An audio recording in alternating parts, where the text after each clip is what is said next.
Middle east में हालात तनावपूर्ण हो चुके हैं। एक तरफ इजराइल और ईरान के बीच जबरदस्त तनाव है, तो दूसरी तरफ भारत ने भी बड़ा कदम उठाते हुए अपनी सैन्य तैयारियां तेज कर दी है। सबसे बड़ी खबर यह है कि भारतीय नौसेना हाई अलर्ट पर जा चुकी है और जरूरत पड़ने पर ऑपरेशन संकल्प के तहत भारतीयों को सुरक्षित निकालने की तैयारी शुरू कर दी गई है। दरअसल हाल के हमलों के बाद पूरे पश्चिम एशिया में स्थिति बेहद गंभीर मानी जा रही है। कई जगहों पर एयरस्पेस बंद हो रहे हैं, फ्लाइट्स रद्द हो रही हैं और बड़ी संख्या में भारतीय नागरिक अलग अलग देशों में फंसे हुए हैं। इन्हीं परिस्थितियों को देखते हुए भारत सरकार और सेना दोनों ने तेजी से रणनीति अपनानी शुरू कर दी है। देर रात एक अहम बैठक भी हुई जिसमें देश की शीर्ष सुरक्षा एजेंसियों ने हालात की समीक्षा की। इस बैठक में भारत के chief of defence staff Anil Chauhan भी मौजूद रहे। बैठक का मकसद था अगर हालात और बिगड़ते हैं तो भारतीय नागरिकों को कैसे सुरक्षित बाहर निकाला जाएगा और समुद्री रास्तों की सुरक्षा कैसे सुनिश्चित की जाएगी। बता दें, नई दिल्ली के साउथ ब्लॉक से लगातार दूसरे इलाके की निगरानी की जा रही है।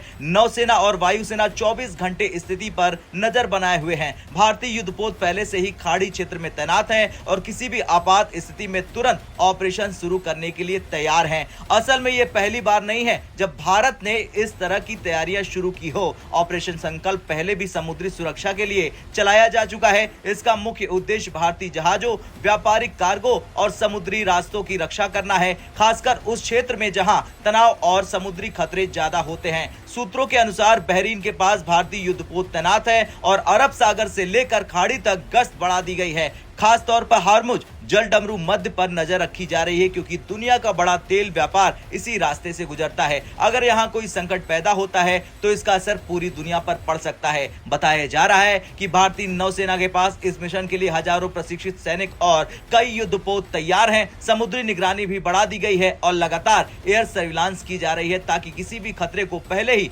पहचान लिया जाए। अब बात करते हैं उस बड़े घटनाक्रम की जिसने पूरे इलाके को हिलाकर रख दिया। अमेरिका और इजराइल ने मिलकर ईरान के कई सैन्य ठिकानों पर बड़े हमले किए। इन हमलों के बाद ईरान ने भी जवाबी कार्रवाई शुरू की। मिसाइल और ड्रोन हमलों की खबरें सामने आई और कई शहरों में धमाकों की जानकारी मिली। ईरान की राजधानी तेहरान में भी हमलों की खबरें आई, जबकि खाड़ी के कई बड़े शहर जैसे दुबई, अबू धाबी और दोहा में भी तनाव बढ़ गया। कई जगह एयर डिफेंस सिस्टम सक्रिय कर दिए गए और सुरक्षा एजेंसियां हाई अलर्ट पर चली गई। इसी वजह से भारत के सामने सबसे बड़ी चिंता यह है कि इन देशों में रहने वाले भारतीय नागरिक सुरक्षित रहें। खाड़ी देशों में लाखों भारतीय काम करते हैं, जबकि ईरान और आसपास के इलाके में भी काफी संख्या में छात्र और प्रोफेशनल्स मौजूद हैं। भारत सरकार का कहना है कि वो लगातार हालात पर नजर रखे हुए है और जरूरत पड़ने पर तुरंत निकासी अभियान शुरू किया जाएगा। इसके लिए विदेश मंत्रालय यानी कि भारत के विदेश मंत्रालय ने भी एडवाइजरी जारी कर दी है। इस एडवाइजरी में कहा गया है कि इजराइल, ईरान और खाड़ी देशों में रहने वाले भारतीय सतर्क रहें, स्थानीय प्रशासन के निर्देशों का पालन करें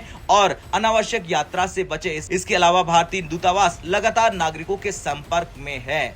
फिलहाल पूरी दुनिया की नजर मिडिल ईस्ट पर टिकी हुई है। अगर ये टकराव और बढ़ता है तो इसका असर वैश्विक अर्थव्यवस्था, तेल की कीमतों और अंतर्राष्ट्रीय सुरक्षा पर भी पड़ सकता है। लेकिन एक बात तो साफ है कि भारत ने अपने नागरिकों की सुरक्षा के लिए तैयारी पूरी कर ली है और भारतीय सेनाएं किसी भी स्थिति का सामना करने के लिए तैयार हैं।